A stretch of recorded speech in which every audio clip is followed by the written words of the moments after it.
حضرت موسیٰ علیہ السلام اور حضرت خضر علیہ السلام کی ملاقات۔ پیارے دوستو، حضرت موسیٰ علیہ السلام کے واقعات زندگی میں ایک اہم واقعہ اس ملاقات کا ہے جو ان کے اور ایک صاحب باطن کے درمیان ہوئی، اور حضرت موسیٰ علیہ السلام نے ان سے عالم تکوینیات کے بعض رموز و اسرار معلوم کیے۔ دوستو، اللہ کے رسول حضرت محمد صلی اللہ علیہ وآلہ وسلم کے صحابی حضرت ابی بن کعب رضی اللہ تعالیٰ عنہ نے حدیث بیان کی ہے کہ انہوں نے آپ صلی اللہ علیہ وآلہ وسلم سے سنا ہے، ارشاد فرماتے تھے کہ ایک روز حضرت موسیٰ علیہ السلام بنی اسرائیل کو خطاب فرما رہے تھے کہ کسی شخص نے دریافت کیا، اس زمانہ میں سب سے بڑا عالم کون ہے؟ حضرت موسیٰ علیہ السلام نے فرمایا، مجھے اللہ نے سب سے زیادہ علم عطا فرمایا ہے۔ دوستو، اللہ تعالیٰ کو ان کی یہ بات پسند نہ آئی اور ان پر اتاب ہوا کہ تمہارا منصب تو یہ تھا کہ اس کو علم الہی کے سپرد کرتے اور کہتے اللہ بہتر جانتا ہے۔ اور پھر اللہ تعالیٰ نے حضرت موسیٰ علیہ السلام کی طرف وحی نازل فرمائی کہ جہاں دو سمندر ملتے ہیں وہاں ہمارا ایک بندہ ہے جو بعض امور میں تجھ سے بھی زیادہ عالم و دانا ہے۔ دوستو، حضرت موسیٰ علیہ السلام نے عرض کیا، پروردگار، تیرے اس بندے تک رسائی کا کیا طریقہ ہے؟ اللہ تعالیٰ نے فرمایا کہ ایک مچھلی کو اپنے توشہ دان میں رکھ لو، بس جس مقام پر وہ مچھلی گم ہو جائے اسی جگہ وہ شخص تمہیں ملے گا۔ حضرت موسیٰ علیہ السلام نے مچھلی کو توشہ دان میں رکھا اور اپنے خلیفہ حضرت یوشع بن نون علیہ السلام کو ساتھ لے کر اس نیک مرد کی تلاش میں روانہ ہو گئے۔ دوستو، جب چلتے چلتے ایک مقام پر پہنچے تو دونوں ایک پتھر پر سر رکھ کر سو گئے۔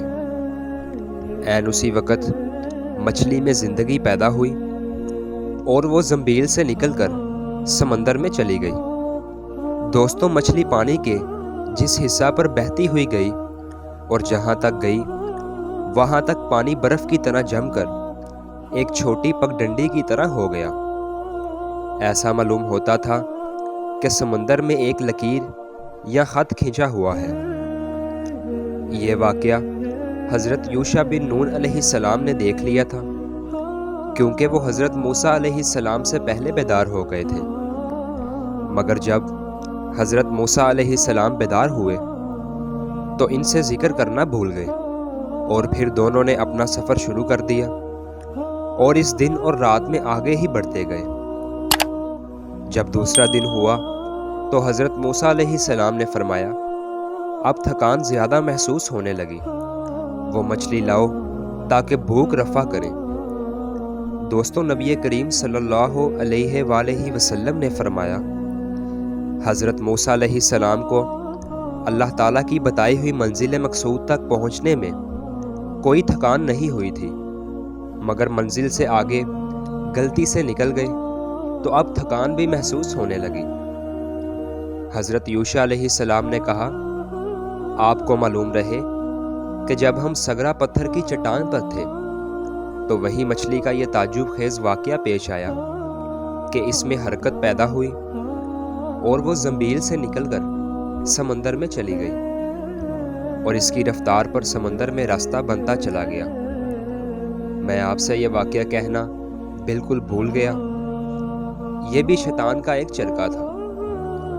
حضرت محمد صلی اللہ علیہ وآلہ وسلم نے فرمایا کہ سمندر کا وہ خط مچھلی کے لیے راستہ تھا اور موسیٰ علیہ السلام اور یوشع علیہ السلام کے لیے تعجب خیز بات۔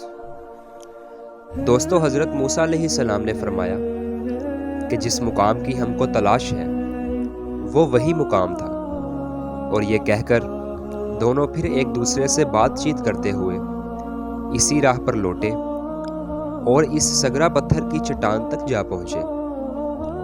وہاں پہنچے تو دیکھا کہ اس جگہ عمدہ لباس پہنے ہوئے ایک شخص بیٹھا ہے۔ دوستو، حضرت موسیٰ علیہ السلام نے ان کو سلام کیا۔ اس شخص نے کہا کہ تمہاری اس سرزمین میں سلام کہاں، یعنی اس سرزمین میں تو مسلمان نہیں رہتے۔ دوستو، یہ حضرت خضر علیہ السلام تھے۔ حضرت موسیٰ علیہ السلام نے جواب دیا کہ میرا نام موسیٰ علیہ السلام ہے۔ حضرت خضر علیہ السلام نے کہا، موسیٰ علیہ السلام، بنی اسرائیل؟ حضرت موسیٰ علیہ السلام نے کہا، ہاں، میں آپ سے وہ علم حاصل کرنے آیا ہوں جو اللہ نے آپ ہی کو بخشا ہے۔ حضرت خضر علیہ السلام نے کہا، تم میرے ساتھ رہ کر ان معاملات پر صبر نہ کر سکو گے۔ موسیٰ علیہ السلام، اللہ تعالیٰ نے مجھ کو تکوینی رموز و اسرار کا وہ علم عطا کیا ہے جو آپ کو نہیں دیا گیا، اور اس نے تم کو تشریحی علوم کا وہ علم عطا فرمایا ہے جو مجھے عطا نہیں کیا گیا۔ تو پھر شرط یہ ہے کہ جب آپ میرے ساتھ رہیں تو کسی معاملہ کے متعلق بھی جس کو آپ کی نگاہیں دیکھ رہی ہوں مجھ سے کوئی سوال نہ کریں، میں خود آپ کو ان کی حقیقت بتا دوں گا۔ حضرت موسیٰ علیہ السلام نے منظور کر لیا اور دونوں ایک جانب کو روانہ ہو گئے۔ جب سمندر کے کنارے پہنچے تو سامنے ایک کشتی نظر آئی۔ حضرت خضر علیہ السلام نے ملاحوں سے کرایہ پوچھا۔ وہ حضرت خضر علیہ السلام کو پہچانتے تھے، لہٰذا انہوں نے کرایہ لینے سے انکار کر دیا اور اصرار کر کے انہیں کشتی پر سوار کر لیا اور کشتی روانہ ہو گئی۔ دوستوں، ابھی چلے ہوئے زیادہ عرصہ نہیں ہوا تھا کہ حضرت خضر علیہ السلام نے کشتی کے سامنے والے حصہ کا ایک تختہ اکھاڑ کر کشتی میں سوراخ کر دیا۔ حضرت موسیٰ علیہ السلام سے ضبط نہ ہو سکا۔ حضرت خضر علیہ السلام سے کہنے لگے، کشتی والوں نے تو یہ احسان کیا کہ آپ کو اور مجھ کو مفت سوار کر لیا، اور آپ نے اس کا بدلہ یہ دیا کہ کشتی میں سوراخ کر دیا کہ کشتی والے کشتی سمیت ڈوب جائیں۔ یہ تو بہت نازیبا بات ہوئی۔ دوستو، حضرت خضر علیہ السلام نے کہا، میں نے تو پہلے ہی کہا تھا کہ آپ میری باتوں پر صبر نہ کر سکیں گے، آخر وہی ہوا۔ حضرت موسیٰ علیہ السلام نے فرمایا، مجھے وہ بات بالکل فراموش ہو گئی، اس لیے آپ بھول چوک پر مواخذہ نہ کریں اور میرے معاملہ میں سخت گیری سے کام نہ لیں۔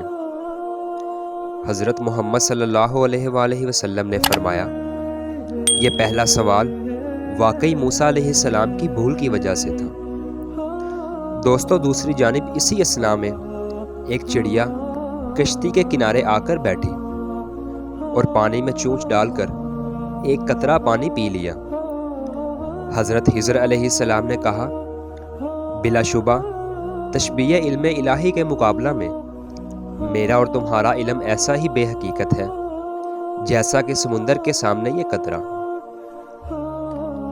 کشتی کنارے لگی اور وہ اتر کر ایک جانب روانہ ہو گئے۔ سمندر کے کنارے کنارے جا رہے تھے کہ ایک میدان میں کچھ بچے کھیل رہے تھے۔ حضرت خضر علیہ السلام آگے بڑھے اور ان میں سے ایک بچے کو قتل کر دیا۔ دوستو، حضرت موسیٰ علیہ السلام کو پھر صبر نہ رہا، فرمانے لگے، ناحق ایک معصوم جان کو آپ نے مار ڈالا، یہ تو بہت ہی برا کیا۔ حضرت خضر علیہ السلام نے کہا، میں تو شروع ہی میں کہہ چکا تھا کہ آپ میرے ساتھ رہ کر صبر و ضبط سے کام نہ لے سکیں گے۔ رسول اکرم حضرت محمد صلی اللہ علیہ وآلہ وسلم نے فرمایا، چونکہ یہ بات پہلے سے بھی زیادہ سخت تھی، اس لیے موسیٰ علیہ السلام صبر و ضبط نہ کرنے میں معذور تھے۔ دوستو، حضرت موسیٰ علیہ السلام نے فرمایا، خیر اس مرتبہ اور نظر انداز کر دیجیے، اس کے بعد بھی اگر مجھ سے صبر نہ ہو سکا تو پھر آپ مجھ سے علیحدہ ہو جائیے گا۔ غرض پھر دونوں روانہ ہو گئے اور چلتے چلتے ایک ایسی بستی میں پہنچے جہاں کے باشندے خوش عیش اور مہمانداری کے ہر طرح قابل تھے، مگر ان کی مسافرانہ درخواست پر بھی حضرت موسیٰ علیہ السلام اور حضرت خضر علیہ السلام کو مہمان بنانے سے انکار کر دیا تھا۔ یہ ابھی بستی ہی میں سے گزر رہے تھے کہ حضرت خضر علیہ السلام ایک ایسے مکان کی جانب بڑھے جس کی دیوار کچھ جھکی ہوئی تھی اور اس کے گر جانے کا اندیشہ تھا۔ حضرت خضر علیہ السلام نے اس کو ہاتھ کا سہارا دیا اور دیوار کو سیدھا کر دیا۔ دوستو، حضرت موسیٰ علیہ السلام نے پھر حضرت خضر علیہ السلام کو ٹوکا اور فرمانے لگے، ہم اس بستی میں مسافرانہ وارد ہوئے، مگر ان کے بسنے والوں نے نہ مہمانداری کی اور نہ ٹکنے کو جگہ دی۔ آپ نے یہ کیا کیا کہ اس کے ایک باشندے کی دیوار کو بغیر اجرت درست کر دیا؟ اگر کرنا ہی تھا تو بھوک پیاس کو دور کرنے کے لیے کچھ اجرت ہی طے کر لیتے۔ حضرت خضر علیہ السلام نے فرمایا، اب میری اور تمہاری جدائی کا وقت آ گیا۔ اور پھر انہوں نے حضرت موسیٰ علیہ السلام کو ان تینوں معاملات کے حقائق کو سمجھایا اور بتایا یہ سب باتیں اللہ ہی کی جانب سے تھیں جن پر آپ صبر نہ کر سکے۔ دوستو، یہ واقعہ نقل کرنے کے بعد اللہ کے رسول حضرت محمد صلی اللہ علیہ وآلہ وسلم نے فرمایا، ہمارا جی تو یہ چاہتا تھا کہ حضرت موسیٰ علیہ السلام تھوڑا صبر اور کرتے اور ہم کو اللہ تعالیٰ کے اسرار اور تکوینی علوم کی مزید معلومات ہو سکتی۔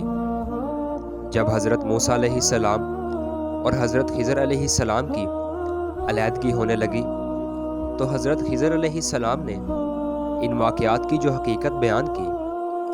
قرآن عزیز نے سورۃ کہف میں اس واقعہ کو بیان کرتے ہوئے اس طرح ظاہر کیا، فرمایا، بس اب مجھ میں اور تم میں جدائی کا وقت آ گیا۔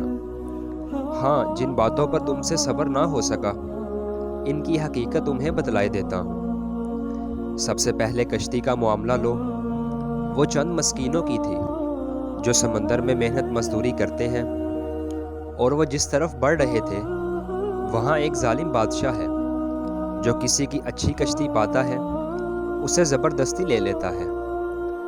میں نے چاہا کہ اس کی کشتی میں عیب نکال دوں تاکہ عیبی سمجھ کر بادشاہ ان کی کشتی کو چھوڑ دے۔ رہا لڑکے کا معاملہ تو اس کے ماں باپ مومن ہیں۔ میں یہ دیکھ کر ڈرا کہ یہ سرکشی اور کفر کر کے ان کو اذیت پہنچائے گا، بس میں نے چاہا کہ ان کا پروردگار اس لڑکے سے بہتر انہیں لڑکا دے گا۔ دینداری میں بھی اور محبت میں بھی وہ جو دیوار درست کی گئی وہ شہر کے 2 یتیم لڑکوں کی ہے جس کے نیچے ان کا خزانہ گڑا ہوا ہے۔